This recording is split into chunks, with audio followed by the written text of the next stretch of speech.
You're probably hunting for a network switch that won't make you spend hours on a support ticket, that just fits into the rack and keeps everything humming.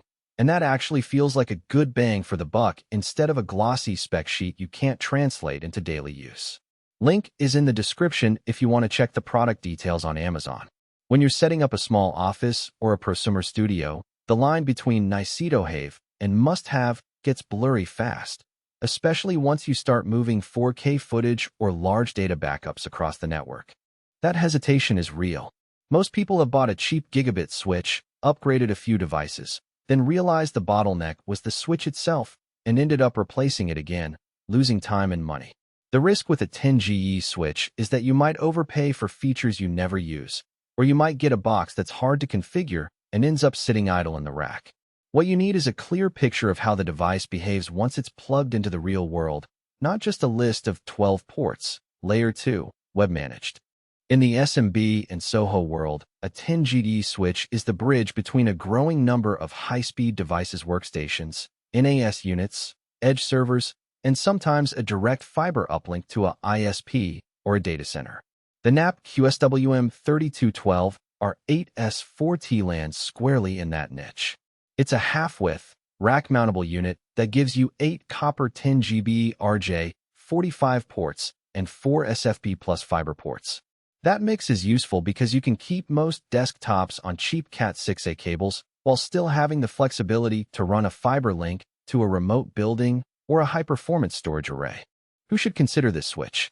If you run a small IT team that manages a handful of workstations that regularly swap large media files, a video editing boutique that needs fast access to a central NAS, or a tech-savvy home lab that's already invested in 10GB NCs, the QSW M3212R offers the ports and the management layer you actually need.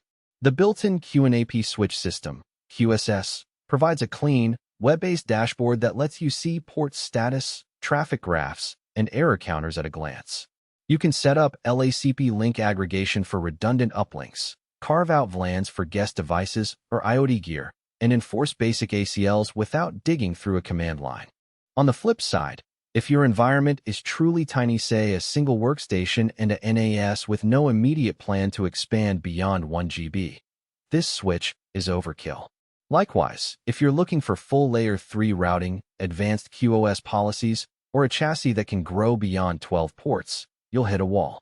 The unit stops at Layer 2, so any inter-VLAN routing would have to be handled elsewhere, which adds complexity for larger networks. Let's talk practical strengths. The first thing I noticed during a test setup in a modest post-production studio was how painless it was to get the 8 RJ 45 ports up and running. Plug the cables in, hit the QSS web UI, and you instantly see link lights, speed negotiation, and even the IEEE 802.3x flow control status. That flow control is a quiet hero. It keeps the switch from dropping packets when a burst of data hits the line, something you notice when copying a multi-gigabyte project file from a workstation to a 10GB connected SSD array. The 4 SFP Plus slots are hot swap capable, so swapping a 10GB fiber module for a 25GB one, if you ever upgrade, is just a matter of unplugging and plugging, no reboot required. A concrete scenario: imagine 3 video editors, each with a workstation, a shared 10GB NAS, and a separate 10GB uplink to the building's internet gateway. Using the QSW M3212R, you can aggregate 2 copper ports on each workstation into a single 20GB logical link via LACP, then dedicate 1 SFP Plus port as the uplink to the ISP's 10GB fiber. The switch's Rapid Spanning Tree Protocol, RSTP, keeps the topology loop-free even if you accidentally plug a cable into the wrong port, and the web dashboard alerts you instantly when a port goes down.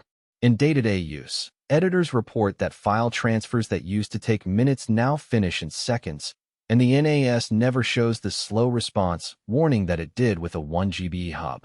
Another real-world use case is a small server rack for a tech startup. The rack holds 2 hyper-converged nodes, a 10GB backup server, and an edge firewall. The startup's IT manager set the QSW M3212R as the central spine. Each node gets a dedicated copper 10GB link. The backup server gets a fiber SFP Plus uplink to the primary data center, and the firewall uses the remaining SFP Plus for a redundant internet feed. Because the switch supports VLAN tagging, the manager isolates the backup traffic on.